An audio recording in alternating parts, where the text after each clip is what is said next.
మా పిల్లల కోసం ప్రార్థన చేశా, ఇప్పుడు కూడా చేస్తున్నా. తండ్రి, నా బిడ్డలు నన్ను బట్టి నిన్ను తెలుసుకోవటం వేరు, వాళ్ళు వ్యక్తిగతంగా నీ కార్యాలు చూసి నిన్ను కలుసుకోవటం వేరు, నీకు కనెక్ట్ అవటం వేరు.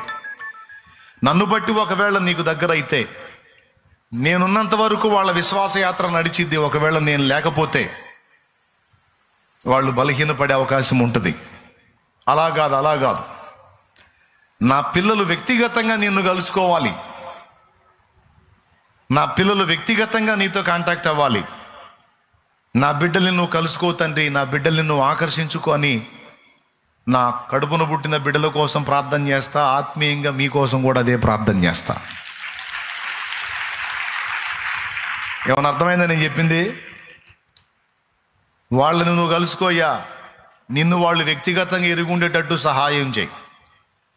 ఇప్పుడు మీలో ప్రతి ఒక్కరూ చెప్పగలగాలి, దేవుడు నా స్నేహితుడు. మీలో ఎంతమంది చెప్తారు, దేవుడు నా స్నేహితుడు, నేను రోజు ఆయనతో స్నేహం చేస్తాను అన్నోళ్ళు చేతులు ఎత్తండి. ఇన్ని మాటలు చెప్పినా ఇంకా చేతులు ఎందుకు ఎత్తరు?